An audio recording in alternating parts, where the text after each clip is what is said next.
오늘 우리에게 주시는 하나님의 말씀은 사도행전 20장 22절에서 24절입니다. 보라, 이제 나는 성령에 매여 예루살렘으로 가는데 거기서 무슨 일을 당할는지 알지 못하노라. 오직 성령이 각 성에서 내게 증언하여 결박과 환난이 나를 기다린다 하시나 내가 달려갈 길과 주 예수께 받은 사명 곧 하나님의 은혜의 복음을 증언하는 일을 마치려 하면은 나의 생명조차 조금도 귀한 것으로 여기지 아니하노라. 아멘.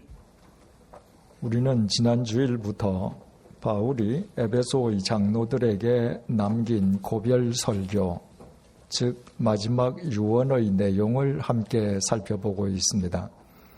그 유언은 바울 자신이 아시아에 첫 발을 내디딘 이래 온갖 시련과 도전 속에서 자신이 어떻게 살아왔는지, 주님의 증인으로 주님을 어떻게 섬겨왔는지 여러분도 다 안다는 말로 시작되었습니다.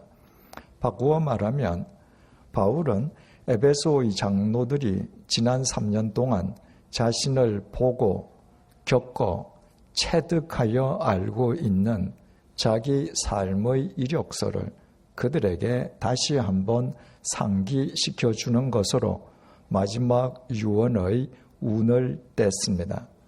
자신이 떠난 뒤에 아시아 전역에 흩어져 있는 그리스도인들을 위해서 에베소의 장로들이 자신처럼 살아주기를 당부하기 위함이었습니다. 그리고 바울의 유언은 이렇게 계속됩니다. 본문 22절입니다. 보라, 이제 나는 성령에 매여 예루살렘으로 가는데 거기서 무슨 일을 당할는지 알지 못하노라. 지금 바울은 예루살렘으로 향하는 길에 밀레도에서 에베소 장로들을 불러 마지막 유언을 남기고 있습니다. 예루살렘을 목적지로 삼은 것은 본래 바울의 의지가 아니었습니다. 바울은 성령에 매여 지금 나는 예루살렘으로 간다고 말하고 있습니다. 성령님께서 자신을 예루살렘으로 이끌어 가고 계신다는 의미입니다. 바울이 자신의 예루살렘 행을 이렇게 성령에 매여 간다고 표현한 데는 까닭이 있었습니다. 바울이 고린도에서 3차 전도 여행을 매듭 짓기 위해서 고린도를 출발할 때 그의 계획상 그의 최종 목적지는 구제 헌금을 예루살렘 교회에 전달해 준 뒤에 자신의 목회 본거지인 수리아의 안티옥으로 되돌아가는 것이었습니다.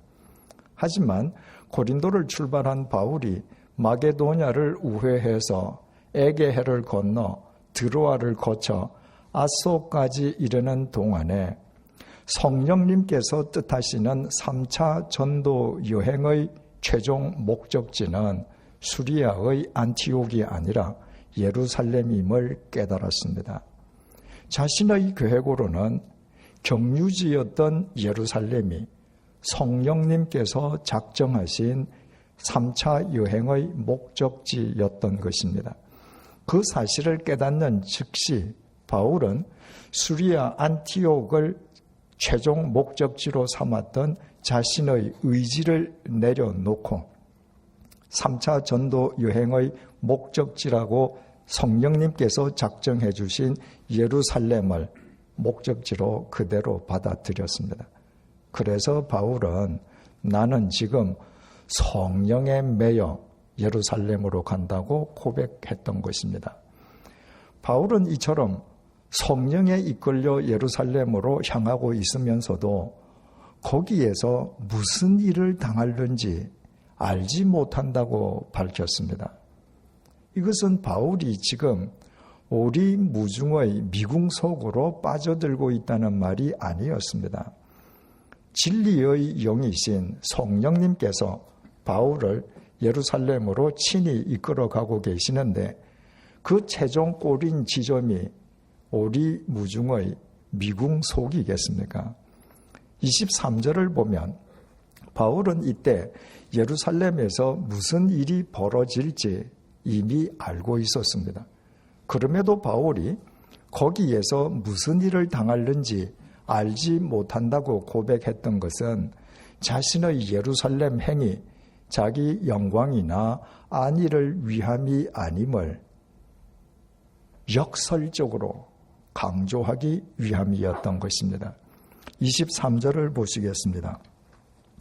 오직 성령이 각 성에서 내게 증언하여 결박과 환난이 나를 기다린다 하시나, 바울은 자신의 예루살렘 행위, 결박과 환난이 도살인 길임을 잘 알고 있었습니다.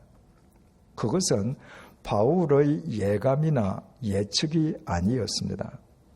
그것은 바울이 고린도를 출발해서 베레아, 데살로니가, 빌립보, 네아폴리, 드로아를 거쳐 오기까지 각 성을 거칠 때마다 성령님께서 되풀이해서 바울에게 증언해 주신 내용이었습니다. 증언한다는 것은 사실을 진술하는 것입니다. 거짓을 진술하는 것은 위증이고 법정에서의 위증은 위증죄로 처벌받습니다.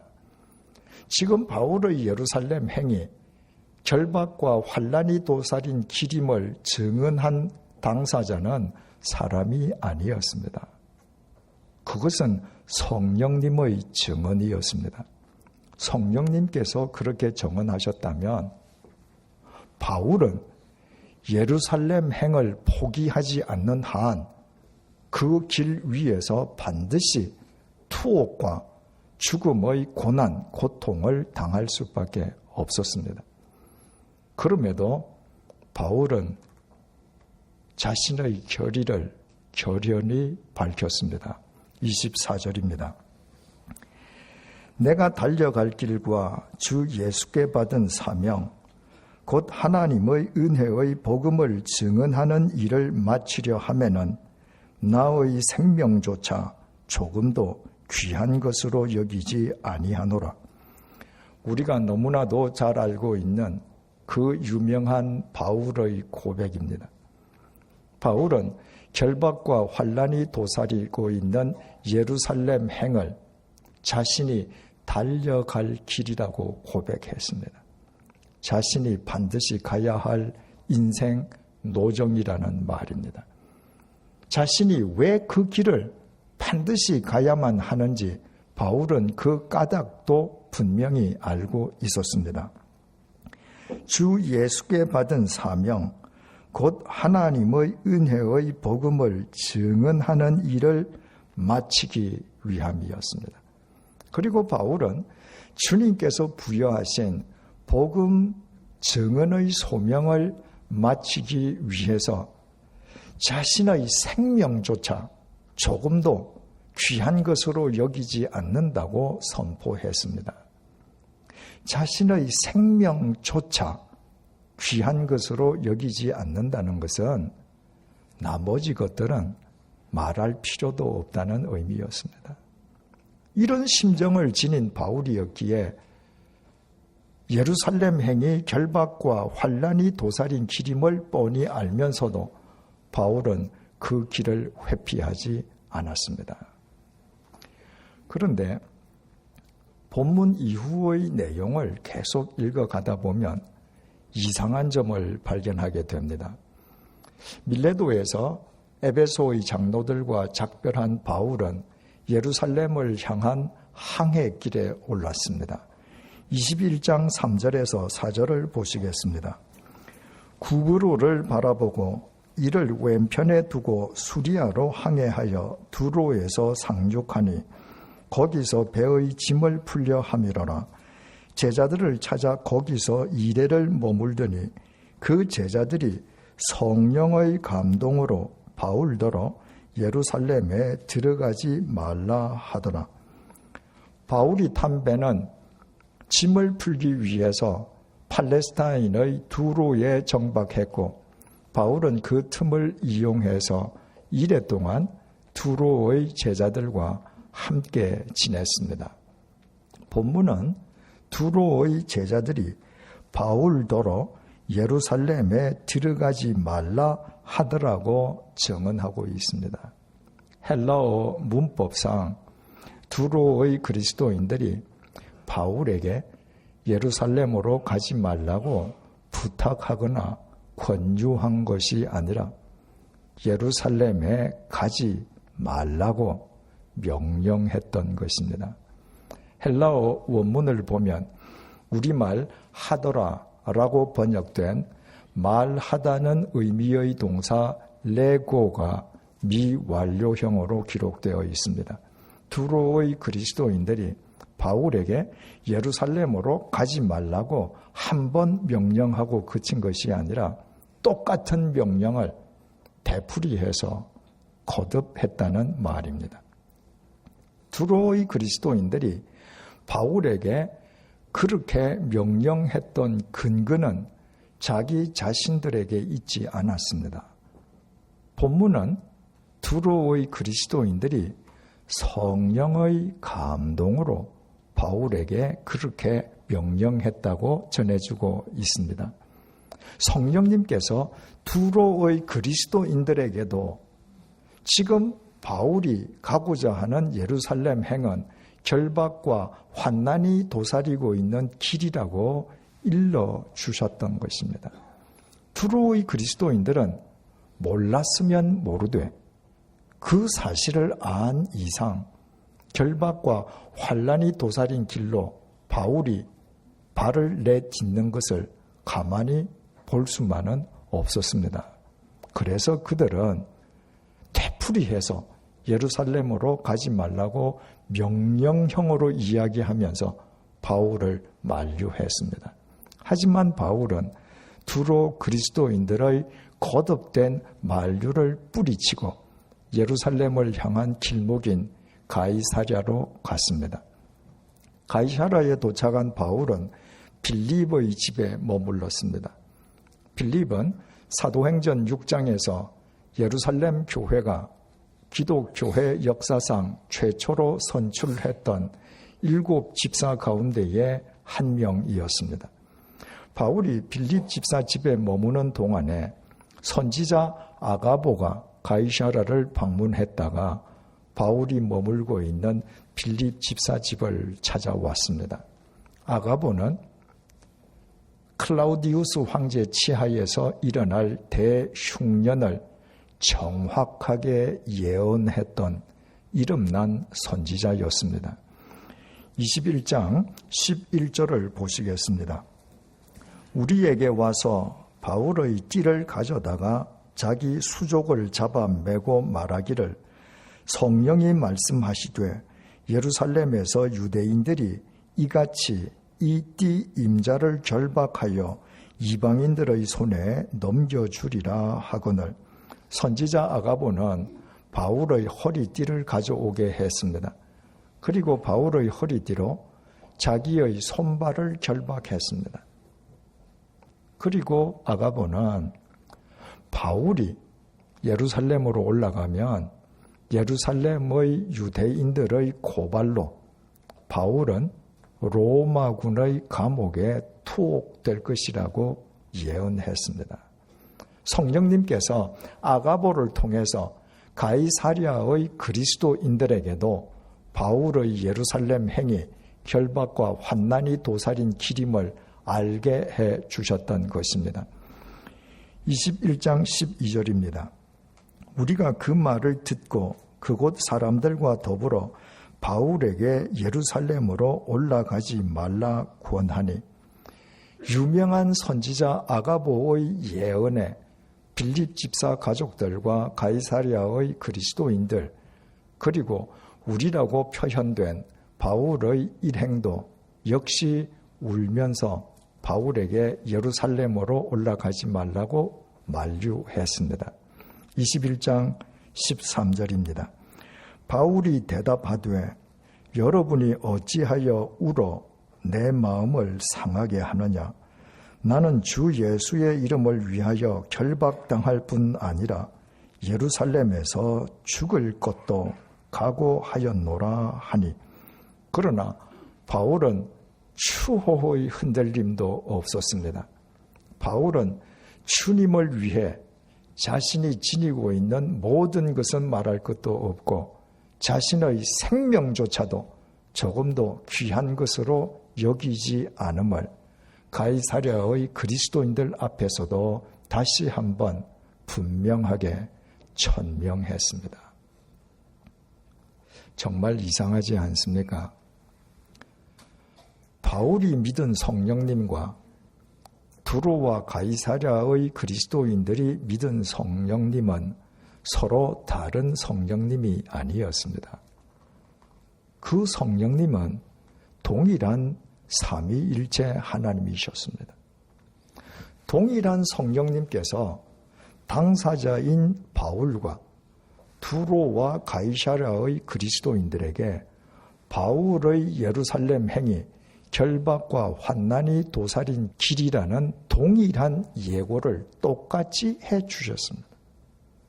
그런데 동일한 성령님으로부터 동일한 예고를 접한 바울의 응답과 두로와 가이사랴 그리스도인들의 응답은 판이하게 달랐습니다. 바울은 성령님께서 결박과 환난을 예고해 주셨기에 오히려 주님의 부르심을 위해 자신이 지닌 모든 것은 말할 것도 없고 자신의 생명조차 조금도 아까워하지 않고 던지겠다는 일사각오의 결의를 새롭게 다졌습니다. 반면에 두로와 가이사랴의 그리스도인들은 동일한 성령님의 예고를 접하고 예루살렘으로 올라가는 바울을 만류하는 것이 마땅하다고 확신했고 그들은 실제로 성령님에 사로잡혀 예루살렘으로 올라가는 바울을 가로막았습니다. 이 극단적인 차이가 대체 어디로부터 연유하는 것이겠습니까? 그 차이는 삼위일체 하나님과 자신의 차이에 대한 올바른 인식 여부에서 비롯됩니다. 여러분들께서는 유한과 무한의 차이를 아십니까?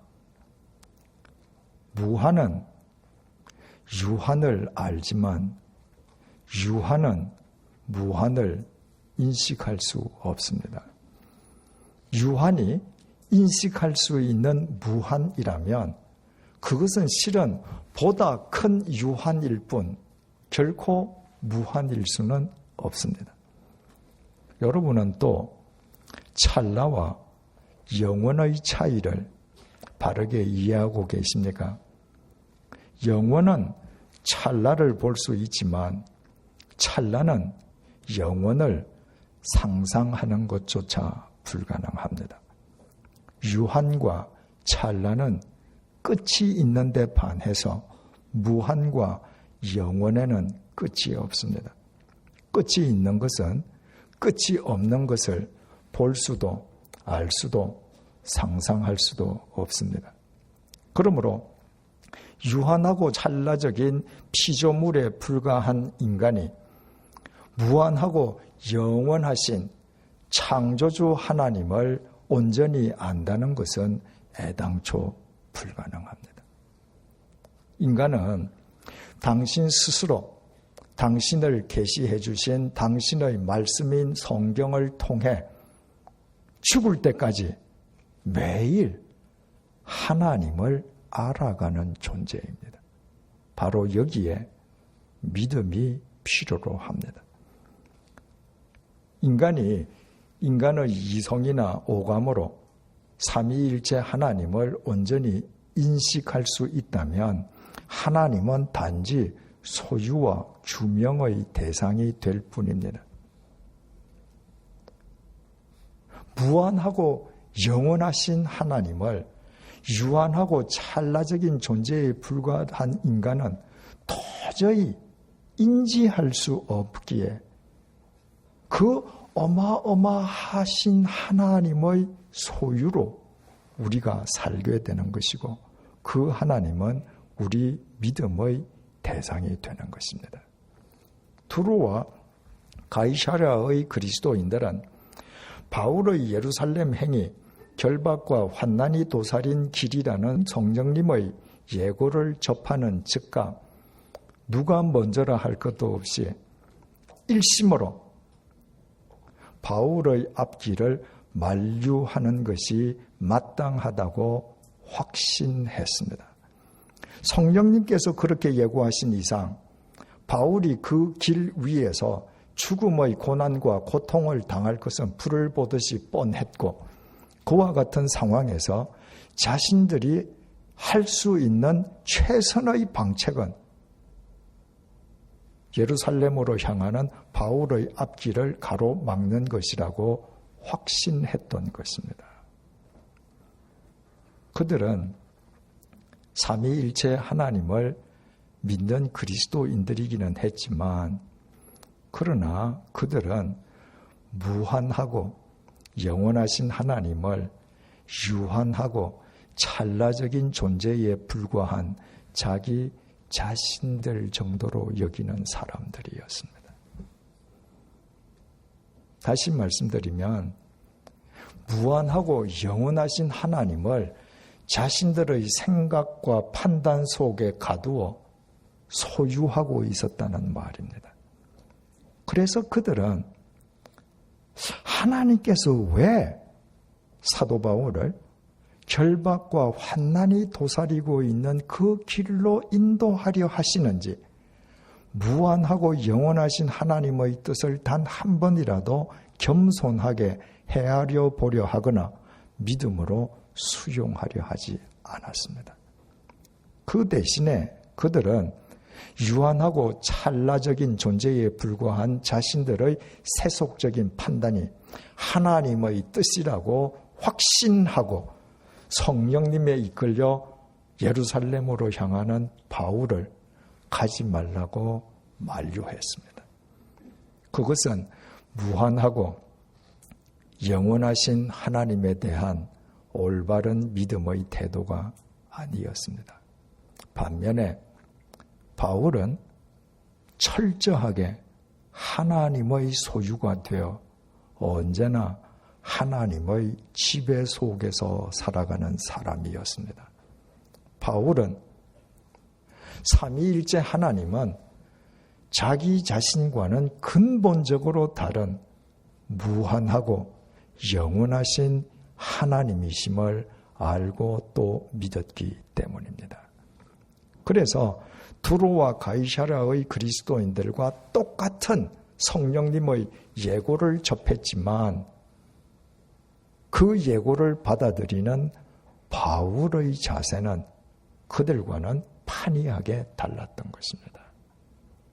바울에게 있어서 결박과 환난을 예고하는 성령님의 말씀은 자신에 대한 성령님의 내밀한 프로포즈였습니다. 바울아, 지금부터 내가 가야 할 길은 세상의 성공과 출세가 보장된 길이 아니다. 너는 이 길 위에서 내 이름을 위하여 투옥당하고 죽음의 고난과 고통을 당하게 될 것이다. 그러나 바울아, 나는 네가 나를 위해 이 길을 끝까지 완주해 줄 것을 믿는다. 무한하고 영원하신 하나님께서 자신을 믿고 불러주셨는데 바울이 무엇이 두렵겠습니까? 무한하고 영원하신 하나님께서 자신을 친히 예루살렘으로 이끌어주고 계시는데 바울이 피할 것이 무엇이겠습니까? 그래서 바울은 주님의 부르심에 자신이 지닌 모든 것은 말할 것도 없고 유한하고 찰나적인 자신의 생명마저 아낌없이 던졌습니다. 참된 믿음의 전형이었습니다. 이와 같은 바울의 자세는 우리로 하여금 우리의 의지와 믿음의 관계가 어떠해야 하는지를 깨닫게 해줍니다. 이미 말씀드린 것처럼 고린도에서 3차 전도 여행을 매듭지으려 할 때 바울의 본래 의지는 예루살렘을 거쳐 수리아의 안티옥으로 귀환하는 것이었습니다. 그러나 성령님의 뜻이 자신이 경유지로 삼았던 예루살렘이 최종 목적지로 삼는 것임을 확인한 바울은 수리아의 안티옥을 목적지로 삼았던 자신의 의지를 하나님 앞에서 내려놓았습니다. 그리고 결박과 환난이 도사리고 있는 길이라는 성령님의 예고에 바울은 그 길을 정면으로 돌파하기 위해서 자신의 생명조차 조금도 아까워하지 않는 의지의 결행을 단행했습니다. 이처럼 바울의 의지는 하나님 앞에서 한편으로는 자기 부인이었고 또 다른 한편으로는 주님의 부르심에 자기의 생명조차 아까워하지 않는 결행으로 나타났습니다. 바울에게 믿음은 하나님 앞에서 의지의 부인인 동시에 소명을 위한 의지의 결행이었던 것입니다. 참된 믿음은 자기 중심적인 자신의 의지를 하나님 앞에서 내려놓는 것입니다. 그렇다고 해서 그 이후부터 그리스도인들이 무의지의 인간으로 살아가는 것은 아닙니다. 그리스도인이 하나님 앞에 자기 중심적인 자기 의지를 내려놓는 것은 자기 의지와는 근본적으로 다른 무한하고 영원하신 하나님의 뜻을 깨달았기 때문입니다. 그러므로 하나님 앞에서 자기 중심적인 자기 의지를 내려놓은 그리스도인은 그 다음부터는 하나님의 뜻을 이루기 위해서 자신의 모든 의지를 다하게 됩니다. 그리스도인의 믿음에는 이와 같은 의지의 양면성이 반드시 수반되어야 합니다. 그리스도인의 믿음에 자기 의지의 부인이 없으면 그리스도인은 자기도 모르게 하나님을 소유하려는 무지를 범하게 되고 그리스도인의 믿음에 하나님의 소명을 위한 자기 의지의 결행이 없으면 그리스도인의 믿음은 삶이 실종된 채 망상으로 전락해버리게 됩니다. 세상을 변화시키는 것은 그리스도인의 삶이지 결코 머릿속 망상이 아닙니다.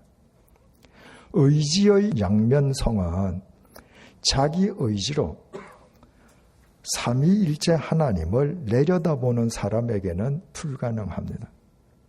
그런 사람은 자기도 모르게 하나님을 소유하고 자기 의지로 하나님의 말씀을 재단하면서 오히려 하나님의 말씀을 이용해서 자기 의지의 강화를 꾀할 따름입니다.